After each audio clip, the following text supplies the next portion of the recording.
Hello everyone. आज हम बात करेंगे Himachal Pradesh hospital pharmacist exam 2014 का पार्ट 3। इससे पहले हम लोग पार्ट 1 जो कि फार्मेसी पार्ट था और पार्ट 2 जो कि जीके पार्ट था ऑलरेडी डिस्कस कर चुके हैं।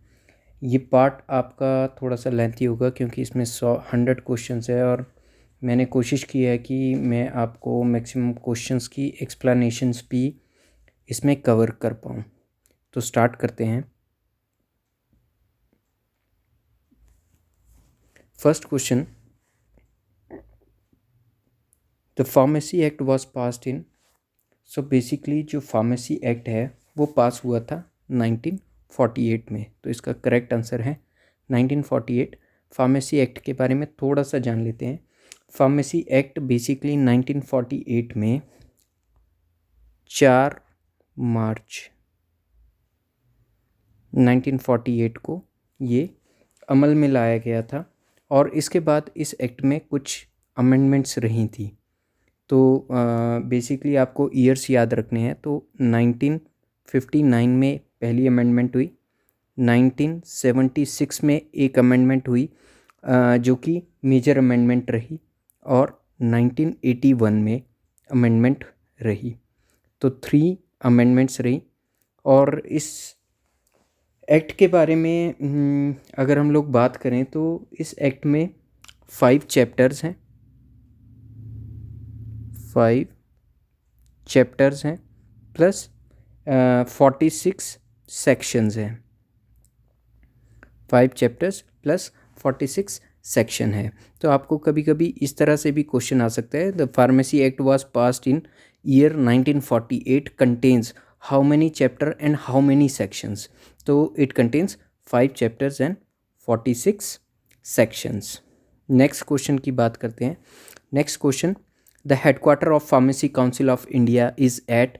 तो हेडक्वार्टर न्यू दिल्ली में है। Next question, spurious drugs means. तो स्प्यूरियस ड्रग्स के बारे में आप ये जान लो कि स्प्यूरियस ड्रग्स होते क्या हैं। स्प्यूरियस ड्रग्स बेसिकली आपके वो ड्रग्स होते हैं जो कि इंपोर्ट किए जाते हैं under a name which belongs to the another drug.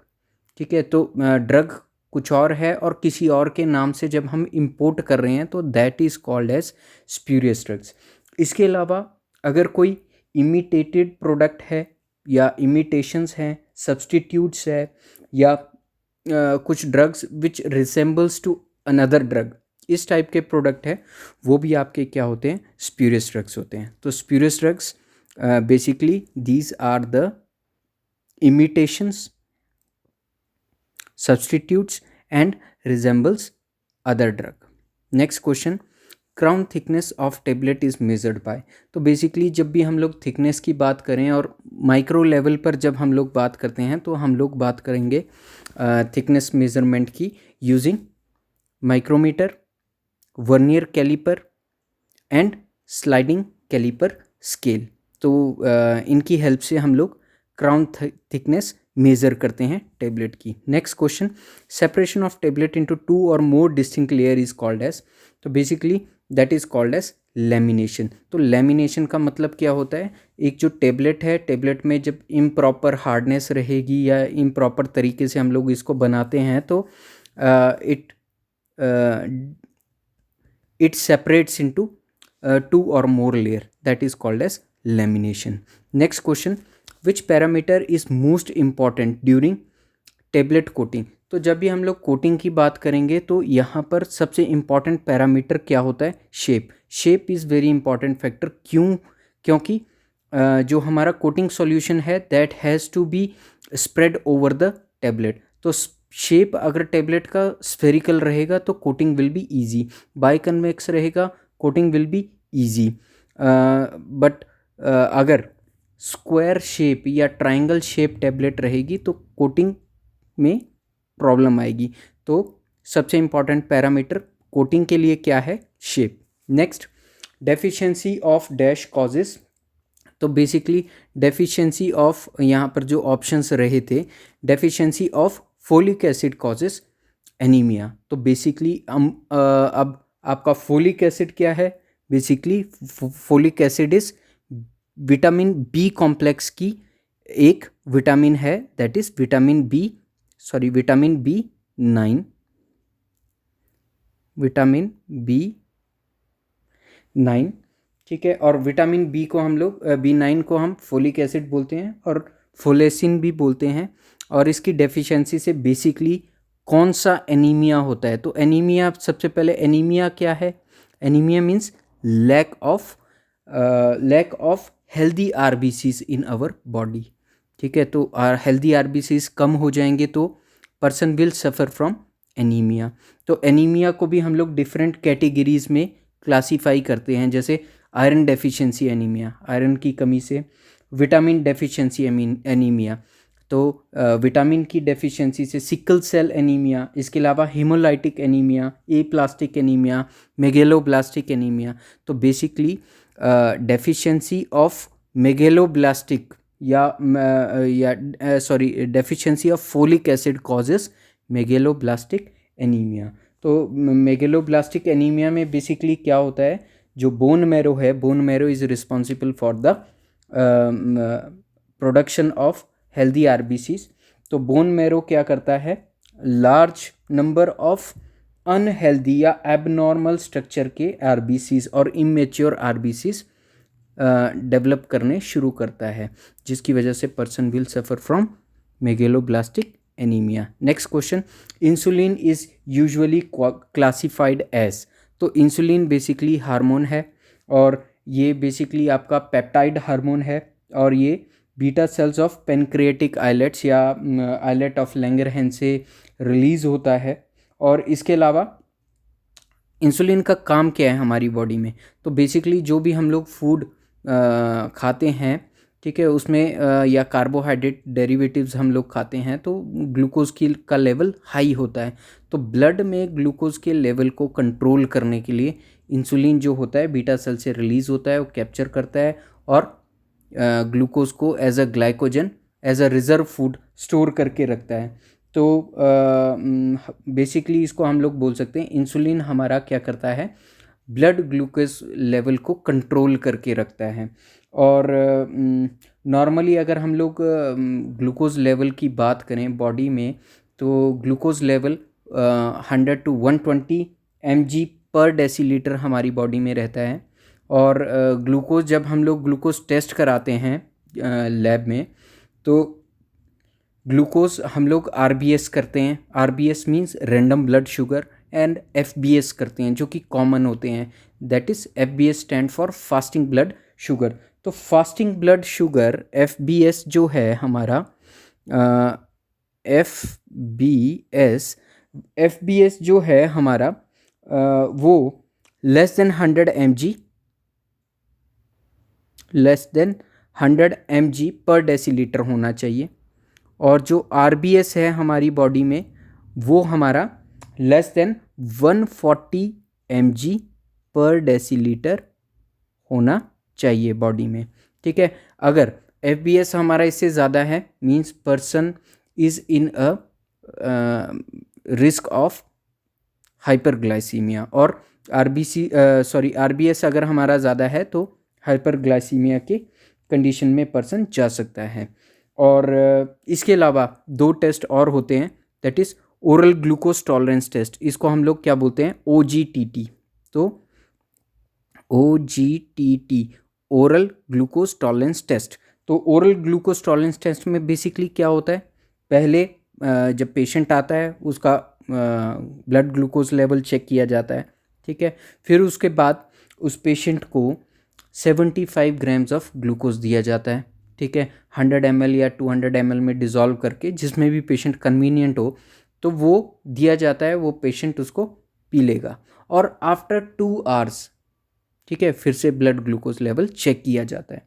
तो बेसिकली अगर वो जो ग्लूकोज लेवल है बॉडी में ग्लूकोज लेने के बाद, ठीक है, दोबारा से जब ग्लूकोज टेस्ट किया और अगर वो लेवल लेस देन 140 mg पर डेसीलीटर आता है, लेस देन 140 mg पर डेसीलीटर आता है, मीन्स इट इज़ नॉर्मल, ठीक है।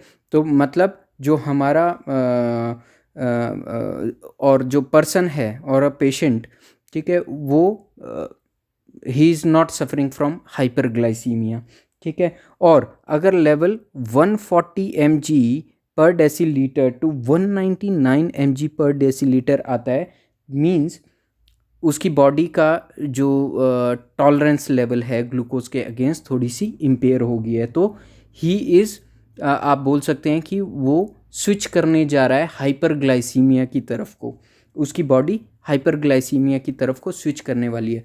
और इसको बोल सकते हैं कि हाइपरग्लाइसीमिया होने वाला है, ठीक है। और if blood glucose level is more than 200 mg पर डेसीलीटर या इससे ज़्यादा आता है, तो it directly indicate he is a diabetic, ठीक है। और इसके अलावा एक और टेस्ट होता है HbA1c, ठीक है, जो कि ब्लड ग्लूकोज डिटर्मिन करने के लिए यूज़ किया जाता है। नेक्स्ट क्वेश्चन है इसमें आपका, most food poisoning are caused by which microorganism. तो बेसिकली साल्मोनेला आपका एक ग्राम नेगेटिव बैक्टीरिया है जो कि रॉड शेप का होता है, जो कि रिस्पॉन्सिबल होता है फूड पॉइजनिंग के लिए।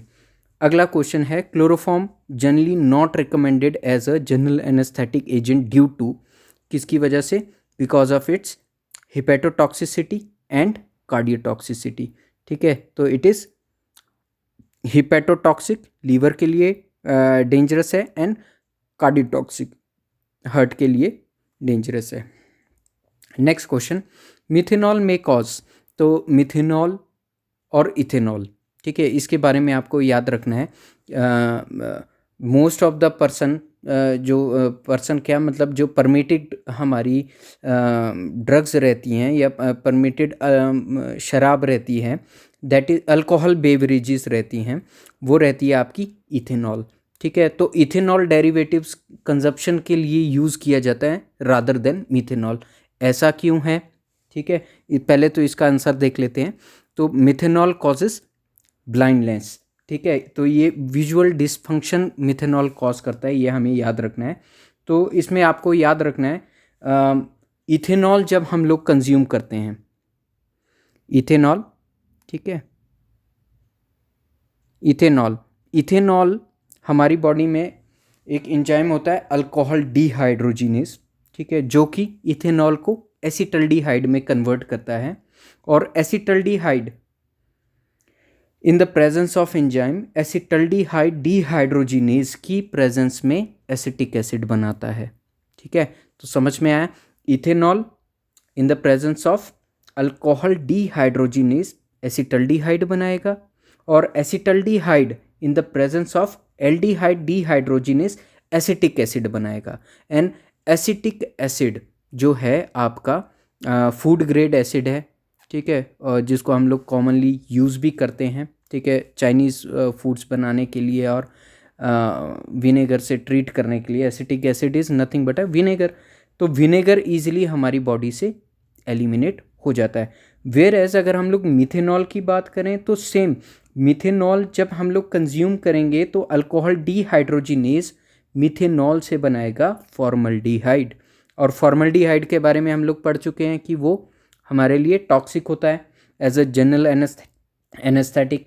और formaldehyde in the presence of aldehyde dehydrogenase formic acid बनाएगा। और ये फॉर्मिक एसिड जो है इनटॉलरेबल होता है हमारी बॉडी के लिए, जिसकी वजह से पेशेंट को क्या होता है या पर्सन को क्या होता है, person will feel nausea, vomiting, abdominal pain, headache, vertigo और कन्फ्यूजन, समटाइम कन्वर्जन, ठीक है, अ सीवियर हाइपोटेंशन और अल्टीमेटली कोमा। तो that's why methanol is very dangerous for consumption. और अल्टीमेटली ये क्या करता है, आपका ब्लाइंडनेस भी करता है। Main function of insulin hormone is to, already पढ़ चुके हैं, decrease the blood sugar level और control blood sugar level in our blood. Next, the early sign of retinol deficiency in man is, तो retinol deficiency, retinol सबसे पहले आपको ये समझना होगा रेटिनॉल क्या है। रेटिनॉल बेसिकली आपका क्या है, retinol is nothing but a vitamin A, ठीक है। तो रेटिनॉल, विटामिन ए की कमी से हमें क्या होता है, नाइट ब्लाइंडनेस होती है, ठीक है। तो अल्टीमेटली आंसर क्या है, night blindness. Next question, which one of these is a first line drug to treat tuberculosis, ठीक है। तो ट्यूबरकुलोसिस के बारे में ये अपने में ही एक बहुत वास्ट चैप्टर है, और फर्स्ट लाइन ड्रग आपको बताना है इसमें कौन कौन सी है, पैरामिनोसैलिसिलिक एसिड, रिफेम्पिसिन, इथेम्ब्यूटॉल, इथियोनामाइड। तो सबसे पहले आप समझो कि फर्स्ट लाइन ड्रग को आपको कैसे याद रखना है टीबी की, तो इसको याद रखना है PERIS, पेरिस, ठीक है। पी से पायराजिनामाइड, ई से इथेम्ब्यूटॉल, आर से रिफेम्पिसिन, आइसोनियाजिड एंड स्ट्रेप्टोमाइसिन। तो स्ट्रेप्टोमाइसिन आपको ये याद रखना है, among all these first line drug which one is in injectable form. तो streptomycin is in injectable form, ठीक है, इंजेक्शन के रूप में दी जाती है। और इसके पहले आंसर हम लोग देख लेते हैं। हमारा जो आंसर है rifampicin is the correct answer, ठीक है। इसमें इथेम्ब्यूटॉल भी है, दोनों ही करेक्ट आंसर है वैसे तो, ठीक है। और इसमें हम लोग अगर टीबी में बात करें तो टीबी को कंट्रोल करने के लिए एक बहुत ही कॉमन सा सरकार ने प्रोग्राम चलाया है, RNTCP, ठीक है, revised national tuberculosis control programme, ठीक है। तो पहले ये था, लेकिन अब इस प्रोग्राम का नाम चेंज कर दिया है। Government is very sensitive towards controlling the TB, तो अब इसका नाम चेंज होकर के हो गया NTEP, national tuberculosis eradication programme, ठीक है। तो अभी इसको कंट्रोल नहीं करना है, इरेडिकेट ही करना है, ख़त्म करना है। तो now the name of this programme RNTCP is no longer there, ठीक है। न्यू नेम इसका क्या है, NTEP, national tuberculosis control programme. अब NTEP की तो बात कर ली हमने, इसमें एक और चीज़ दो तीन चीज़ें आपको याद रखनी है, ठीक है।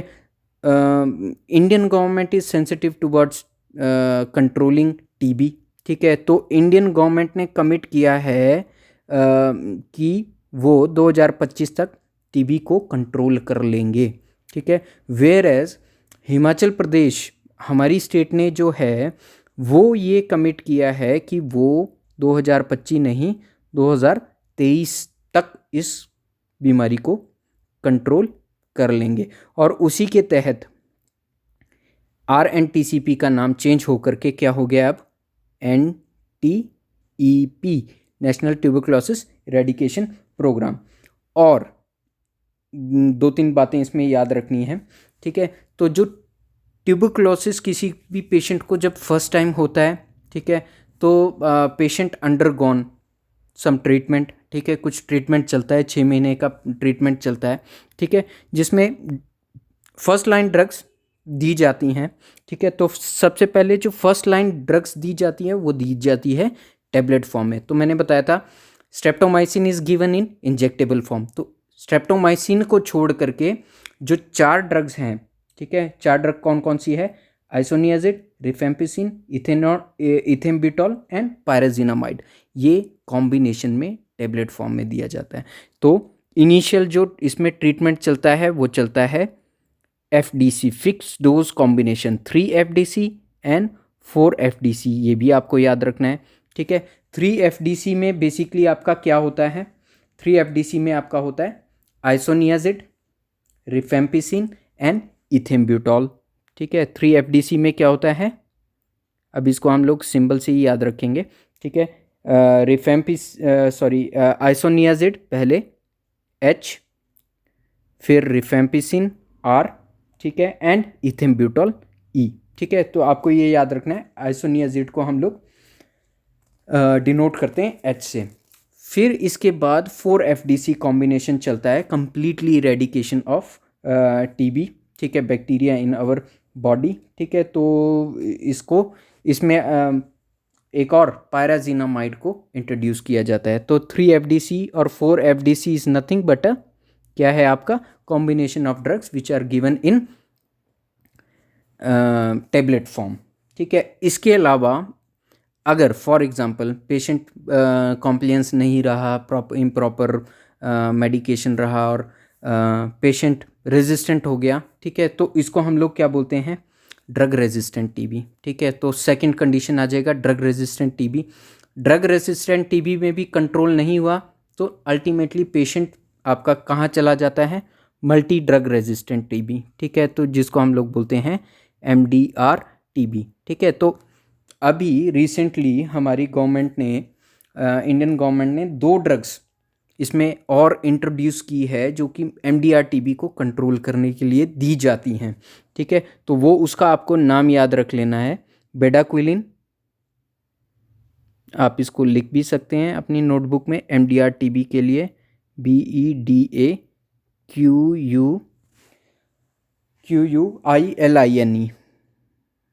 बेडाक्विलिन, एंड डेलामिनेड, DELAMA, डेलामिनेड, ठीक है। तो ये 2 ड्रग्स जो है अभी रिसेंटली इंट्रोड्यूस हुई हैं for controlling the patient who are suffering from multi drug resistant TB, MDR TB, ठीक है। तो इतना आपको याद रखना है टीबी के बारे में, और भी बहुत कुछ है बट उसके बारे में हम लोग सेपरेट डिस्कस करेंगे। Next question, which one of the following statement is not true for steam distillation, ठीक है। तो आपको ये याद रखना है, स्टीम डिस्टिलेशन को हम लोग डिफरेंशियल डिस्टिलेशन बोलते हैं, ठीक है। It is also called as differential distillation. It can be use for the separation of immiscible liquids, ठीक है। इमिसिबल लिक्विड्स को सेपरेशन करने के लिए इसको यूज़ किया जाता है। It can be applied for volatile substances, yes, it can be applied for the volatile substances. It can be use for the separation of miscible liquid. तो इसमें पूछा नॉट ट्रू, तो आपका 4th ऑप्शन ठीक है इसमें, ठीक है। It can be use for the separation of miscible liquid, इसके लिए मतलब यूज़ नहीं करते हम लोग स्टीम डिस्टिलेशन को।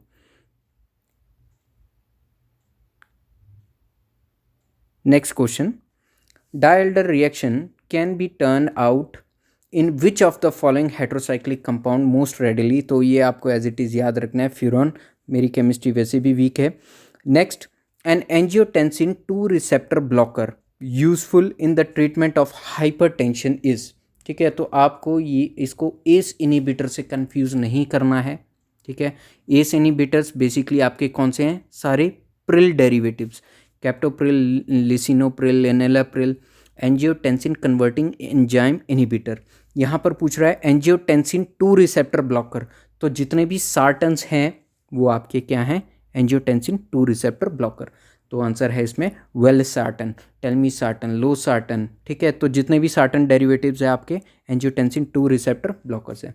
नेक्स्ट, ये देखो रिपीट हुआ है question, clinical jaundice typified by yellowing of tissue is associated with the elevated level of that is serum bilirubin. Next question, a target material is used in the production of X-ray is, copper is used for the production of X-ray. Next question, different species of ephedra can be identified by observing the nature of its scaly leaves. Next question, clinical jaundice typified by yellowing of the tissue is associated with elevated level of increased risk of atherosclerosis is associated with decreased serum level of, actually ये आप इसको भूल जाओ, ठीक है। Just आप इसको यहाँ से देखो, इंक्रीज्ड रिस्क ऑफ, यहाँ से increase risk of atherosclerosis is, ये गलत है, ठीक है, यहाँ से देखना है, increase risk of atherosclerosis is associated with decreased serum level of, ठीक है। तो आर्थरोस्क्लेरोसिस बेसिकली क्या होता है, जो लिपिड कंटेंट हैं हमारे ब्लड में वो बढ़ने शुरू हो जाते हैं, ठीक है। तो बेसिकली जब हम लोग आर्थरोस्क्लेरोसिस की बात करेंगे तो इंक्रीज्ड रिस्क हमारा कब रहेगा, जब हमारे LDL बढ़ेंगे ब्लड में, LDL will increase, triglycerides will increase and VLDL will increase, ठीक है। तो ये क्या बोल रहा है, इसको ध्यान से देखो, increase risk of atherosclerosis is associated with decrease serum level of, ठीक है, HDL, ठीक है। जब HDL लेवल आपका डिक्रीज़ हो जाएगा, ठीक है, बेसिकली हाई डेंसिटी लाइपोप्रोटीन्स जो है आपके सीरम में ज़्यादा होने चाहिए for the healthy functioning of body work, ठीक है। तो HDL लेवल अगर आपके डिक्रीज़ हो जाएंगे तो अल्टीमेटली आप अर्थरोस्क्लेरोसिस के इंक्रीज्ड रिस्क में रहेंगे, ठीक है। तो ये आपको याद रखना है, HDL is the right answer, ठीक है। Next, as per the drug and cosmetic act the good manufacturing practice is included under, ठीक है। तो GMP जो है आपका गुड मैन्युफैक्चरिंग प्रैक्टिसेस, वो आपका शेड्यूल M में इंक्लूड हुआ है। तो इसके बारे में थोड़ा सा हम लोग बात कर लेते हैं। तो बेसिकली जो ड्रग एंड कॉस्मेटिक एक्ट है, तो ड्रग एंड कॉस्मेटिक एक्ट 1940 में आया, 1940 में आया, 1940, और जो रूल्स हैं वो आए 1945 में। क्या rules? Drugs and cosmetic act and rules, ठीक है, ये आपको याद रखना है। और रूल्स आए 1945 में, ठीक है। और बेसिकली ये 10 अप्रैल 1940 को आया। जो ड्रग एंड कॉस्मेटिक एक्ट है 10 अप्रैल 1948 में आया, सॉरी 1940 में आया, ठीक है। इसमें जो GMP था आपका, जो इंक्लूड हुआ था ड्रग एंड कॉस्मेटिक एक्ट में, मेजर अमेंडमेंट हुई थी, कब हुई थी? 1988 में, ठीक है। 1988 में जो अमेंडमेंट हुई ड्रग एंड कॉस्मेटिक एक्ट में, उसमें शेड्यूल M और शेड्यूल Y को इंट्रोड्यूस किया गया था, ठीक है। तो जस्ट आपको इतना ही याद रखना है अभी फिलहाल। नेक्स्ट,